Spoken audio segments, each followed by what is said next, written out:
मुख्यमंत्री और राज्यसभा सांसद दिग्विजय सिंह ने केंद्र सरकार पर हमला बोला है।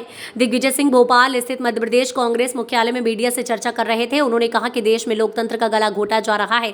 अमित शाह की तरह मैं क्रोनोलॉजी ऑर्डर बताता हूं। बीजेपी में जिस तरह से जीत का आत्मविश्वास झलक रहा है वो कहीं ना कहीं संदेह पैदा करता है। इलेक्टोरल बॉन्ड को लेकर दिग्विजय सिंह बोले कि ये हफ्ता वसूली है, दूसरा क्रोनोलॉजी ऑर्डर के तहत वसूली हुई है। चंदा दो और धंधा पहले रेट पड़वाई जाती है, फिर चंदा लिया जाता है। साथ फर्मा कंपनी जिनके खिलाफ जांच हुई थी उन सभी कंपनियों से उन्होंने चंदा लिया है, यानी कोविड में नकली दवाई बेचने वालों से भी इन्होंने चंदा लिया है। यह है मोदी गारंटी। दिग्विजय सिंह ने कहा कि तीसरा क्रोनोलॉजी ऑर्डर है शेल कंपनी यानी टैक्स हेवन के जरिए पैसा लेना। इलेक्टोरल बॉन्ड में 29 कंपनी शेल कंपनी ने पैसा दिया। इन कंपनियों ने लागत से ज्यादा चंदा किया है। कोई एम्प्लॉय नहीं है और कंपनी चंदा दे रही है। कांग्रेस के खाते फ्रीज करने पर दिग्विजय सिंह बोले कि हमारा पैसा सैलरी देने का पैसा नहीं है। अब विज्ञापन चाहिए तो बीजेपी के पास जाइए। अब आजादी के पहले का भी कोई मामला ढूंढ रहे होंगे ताकि हमें और परेशान किया जा सके। मोतीलाल वोरा के 33 साल पहले के मामले को निकालकर खाते फ्रीज किए गए। 10,000 की पेनल्टी लगाना चाहिए, उस पर 106% की पेनल्टी लगाई गई है। दल बदल को लेकर दिग्विजय ने कहा कि ये संगठन की कमजोरी नहीं है, ये भय और लालच का मिश्रण है। लोकसभा चुनाव लड़ने को लेकर कहा, मैं देश में कहीं से चुनाव लड़ने को तैयार हूं। अभी लिस्ट आने दीजिए, संगठन जहां से कहेगा मैं चुनाव लड़ने को तैयार हूं। भोजशाला में एएसआई सर्वे को लेकर कहा, इनके पास कोई मुद्दा नहीं है। चुनाव से पहले हिंदू मुसलमान करते हैं, इन्हें क्या यही समय मिला था। ईवीएम को लेकर कहा कि हम ईवीएम में गड़बड़ी करने वाले के नजदीक पहुंच गए हैं। गड़बड़ी करने वाले एक दिन जरूर पकड़े जाएंगे, उन्हें देशद्रोह के आरोप में फांसी देंगे। और इसमें आपने देखा था जो हिंडनबर्ग रिपोर्ट आई थी उसके अंदर कई ऐसी कंपनीज थी जिनका कोई बिजनेस नहीं है, उन्होंने भी हजारों करोड़ के इन्वेस्टमेंट्स किए। अब माननीय प्रधानमंत्री जी ने गारंटी दी थी कि पूरे देश के शेल कंपनीज हमने समाप्त कर दी, पूरे देश की। लेकिन इस पूरे इलेक्टोरल बॉन्ड स्कैम में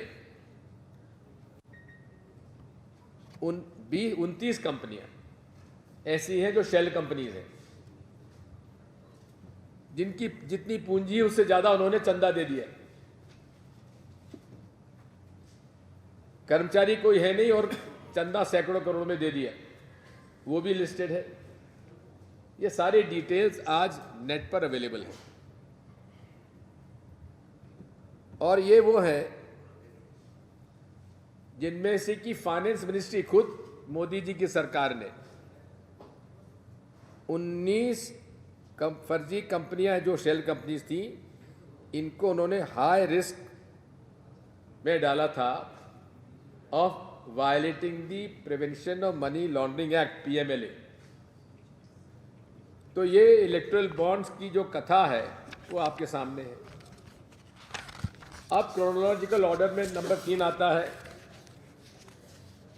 कि कांग्रेस पार्टी जो प्रिंसिपल ऑपोजिशन पार्टी है उसको कैसे उसके अकाउंट सीज किए जाएं, फ्रीज किए जाएं, ताकि वो ना तो कैंपेन कर सके, ना कैंडिडेट्स को कुछ पैसा दे सके, ना पैम्फलेट छपा पाए और ना तनख्वाह बांट पाए। ये अजय माकन जी के बयान से मैं आपको कोट कर रहा हूं कि 285 करोड़ इनके बैंक अकाउंट में जो थे उसको फ्रीज कर दिया गया, जिसकी वजह से ना तो पब्लिसिटी का हम लोगों के पास आते हैं, हमें विज्ञापन दीजिए, कहां से देंगे विज्ञापन? हमारे को आप परेशान करेंगे कि आप ऐड दीजिए।